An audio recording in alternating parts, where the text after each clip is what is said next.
Hi everyone, I'm Matt Hooper and I'm one of the Deputy Head Teachers at Vale Academy. I'm speaking just now particularly to our S45 students and to your parents and your families about the upcoming subject choice process.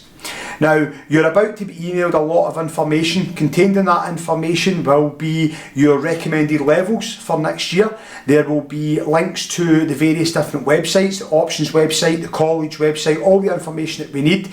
And you will also be given a link to a student options website where you will actually input your options for next year. Within the email, you will find a username and a password that will allow you to go in and make those choices. Now, we've been here before, we've made subject choices in the past, and it will be very much the same as last year. You will be making a free choice. You can choose any subjects that you like.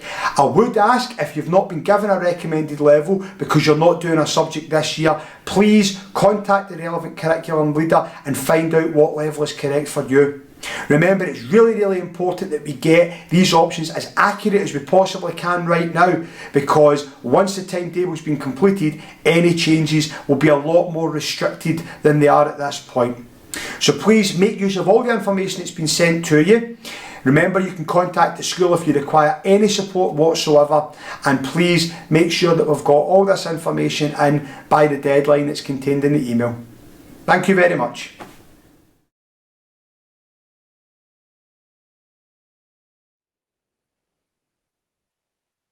Hi there, my name is Erin and I'm the Careers Advisor with the school, and I'm just going to talk you through my top tips for when it comes to subject choices. So my golden rule is to focus on things that you enjoy.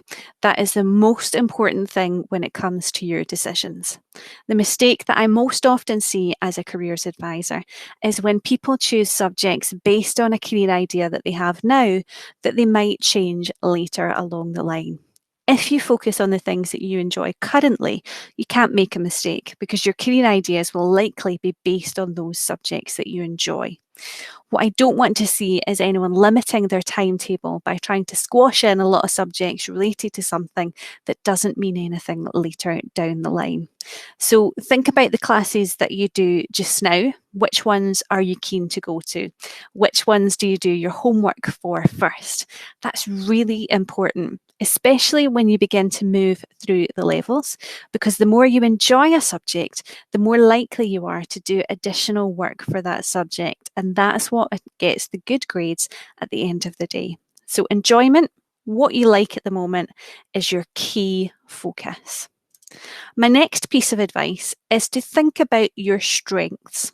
So that could be working through your report card, and I know that Mr. Hooper is going to do a session on how to interpret that. So take on board your teacher's ideas and make sure you look into the subjects that you're performing well in at the moment and what advice your teachers are giving you. Think as well about your outside interests, however. So think about any clubs or societies you're part of, anything that you've done that you're particularly proud of. So it could be that you're in a band after school and you want to pursue something music-based. Or it could be that you've designed something in your craft and design classes and you're really proud of that and you want to do a little bit more. It's not all just down to grades and exams. It's following your passions in life. That's so important when it comes to your career choices and your subject choices too. My next piece of advice is to get support from all the people that are around you. There's lots of people who are only too happy to give you advice when it comes to your subjects. So you'll find that friends and family will speak to you about what their opinions are. Your teachers will speak to you about what classes they think you should take. And that can be very confusing with lots of advice from lots of different directions. And that's why we have careers advisors. And my contact details will be at the end of this little presentation, so you can get in touch to speak to me as an impartial advisor to make sure that you're making the right decisions. My tip for that, though, would be that these subject choices are your decisions. They're based on your likes, your dislikes, and what your strengths are.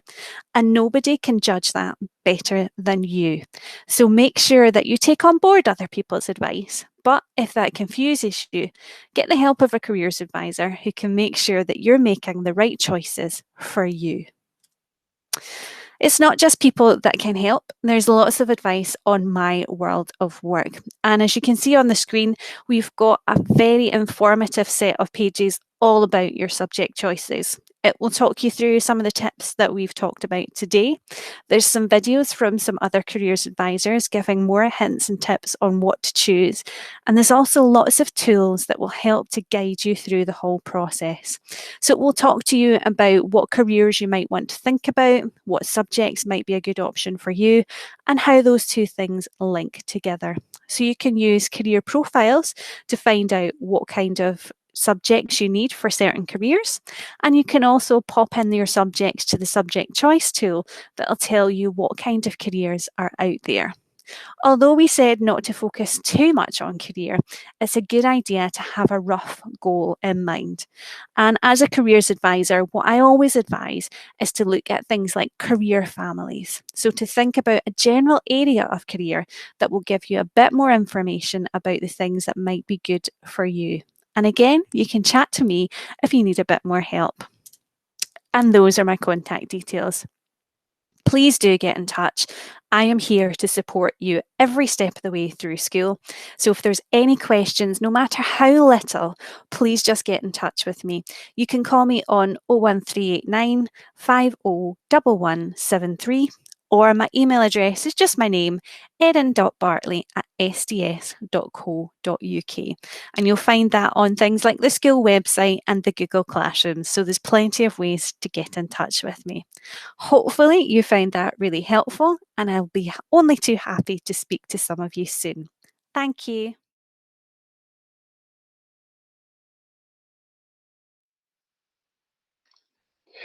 So now that we've heard from Erin, I'm going to take you through how we interpret this recommended level sheet that's been sent to you in an email.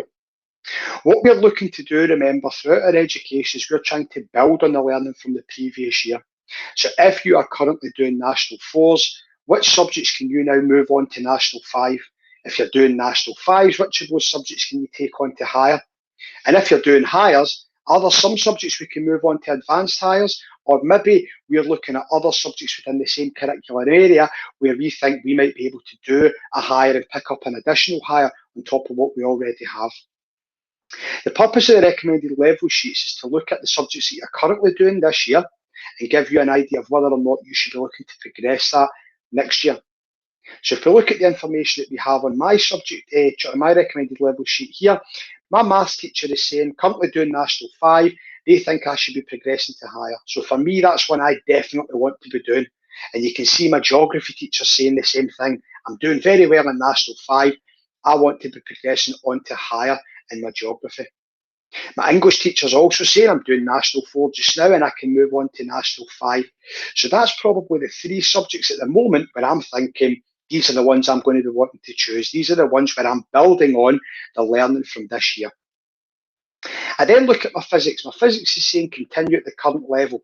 Now, if you have this on your sheet, what it probably means is you've already had a discussion with your teacher. Your teacher's already been speaking to you about things that you can do to improve. And maybe what you've agreed is that this is something you're going to carry on to next year. It may mean that perhaps you're in a position just now where your grade isn't going to reflect your potential in that subject. So your teacher's saying, let's give it an extra year and see if we can build on that. I would think very carefully though, because if that's a subject where you've not been fully engaged this year, I would be wondering what's going to make you fully engaged next year. So while this is something that's very important for you to bear in mind, it may be that the best option for you lies somewhere else. We then look at our practical cookery and our business management, and you'll see here that it says no progression recommended. Now, this could mean one or two things. For example, in practical cookery, I'm doing very, very well. I'm very, very good at practical cookery, but I'm doing National 5, and there isn't a higher course available. So there isn't anywhere for me to progress my learning within practical cookery. I've taken that subject as far as I possibly can at school. Within business management, there is a higher course available, so it's not that there isn't an option there for me, but that'll mean one or two things. What it's likely to mean is that currently, the way I'm performing in that subject, I'm not, maybe, I'm not producing work that is of a higher standard. Maybe the teacher thinks as well as you're doing at National 5 level, the jump to higher might just be a wee bit too much for me. It may also mean that at the moment, I'm just not interested, I'm not engaging with the subject as well as I could, and maybe the teacher's thinking, you're coming back to do the higher next year, you don't seem to be enjoying it. Now remember, the important thing here is that these recommendations are only advice, okay? You're still within your rights to have a discussion with your teacher about that. So if there's any recommendations here that you think to yourself, actually, I'm not too sure about, then you have to get in touch with the curriculum leader. And the curriculum leader's email addresses can all be found by clicking on this button here at the end of that second paragraph. Now, in my situation, I might want to be emailing Miss Lamond and saying, there's no progression recommended there for business management. Is this something that we could speak about? And we have that email conversation back and forth. But really what I'm going to try and do here is take the advice of my teachers as much as possible. Your teachers are very experienced, they've been doing their jobs for an awful long time, and they know their courses incredibly well. They also know you incredibly well. So as much as we know the subjects that we're wanting to do, we have to have that conversation with your teachers, because they will be able to explain exactly why they think you should or shouldn't be choosing certain courses, and it's important that we get as much advice from them as we possibly can. If you're choosing a subject that doesn't appear on this list, maybe a subject that you've not done for a couple of years, maybe it's something you're picking up that you did in S1 and S2, maybe it's a subject you've never done before and you're wanting to have a shot at it, again, email the curriculum leader for that particular course and ask them what level they would recommend.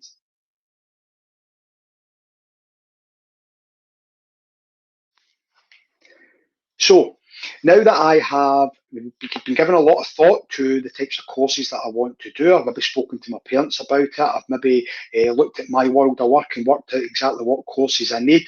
I've also gone through my recommended levels, remember, and I know exactly what level I'm going to be studying each course.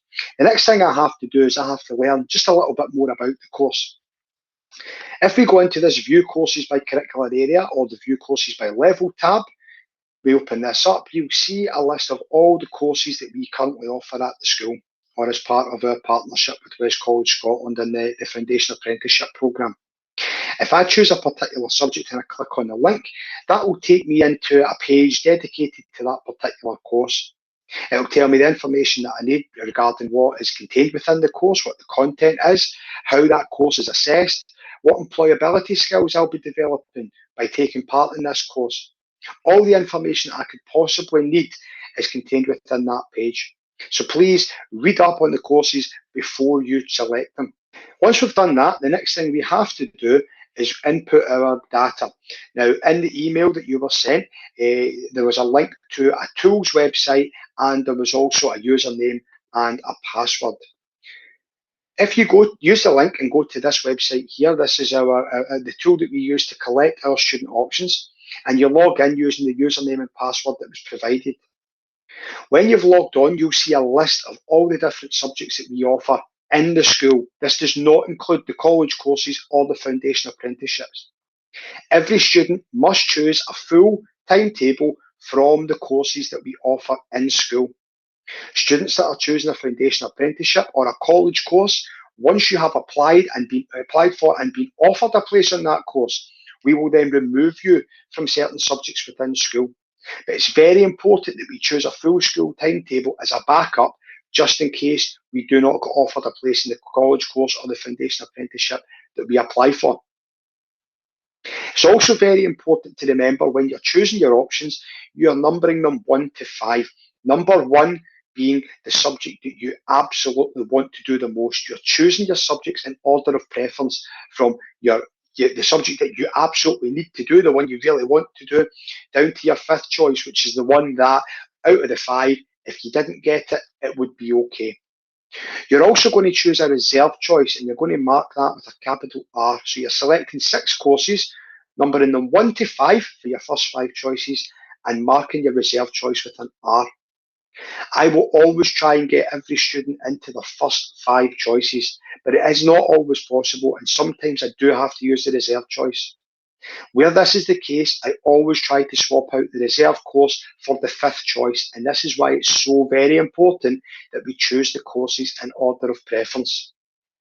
It's also important to remember that we have study periods available as an option for you.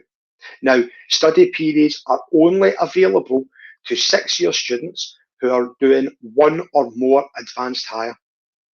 Students that are doing 1 or 2 advanced hires may select one study column to support their learning at that advanced hire level. You may only choose 2 study columns if you are undertaking 3 advanced hire subjects.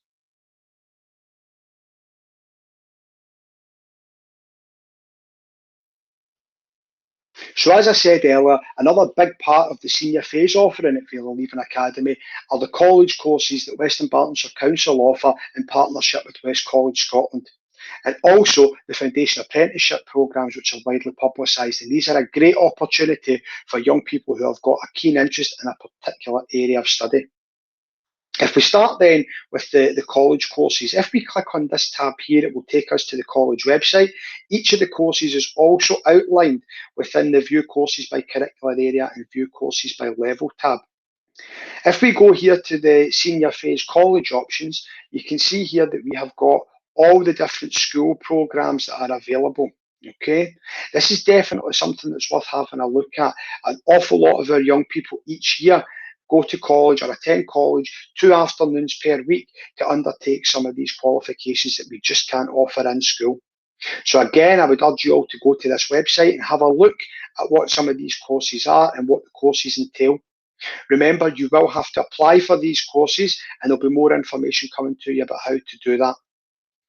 Foundation apprenticeships are also available in each of these areas: accountancy, business, civil engineering, creative digital media, digital manufacturing, engineering systems, financial services, social services, children and young people, and social services healthcare. And again, these are a great opportunity for young people who are maybe thinking about the apprenticeship programme, the apprenticeship pathway to get themselves into one of these careers.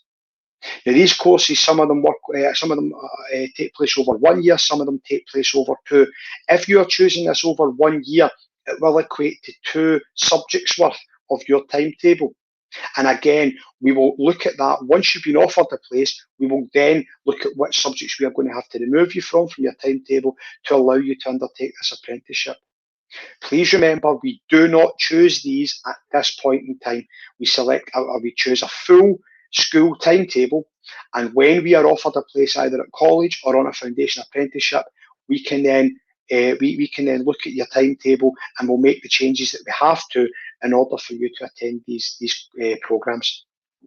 From the home page, if we scroll all the way down to the very bottom of this page, we will find all our information on how to apply. So for your schools programme, you can apply here. Your foundation apprenticeship programmes, you apply through the correct link here. And again, these are the courses are over here on the left hand side. So you find the course that you want to apply for and you click on this link to apply. You will need a personal statement, as it says here, in order to apply for any of these courses. And as I say, there will be more information coming out shortly that will assist you in writing a personal statement.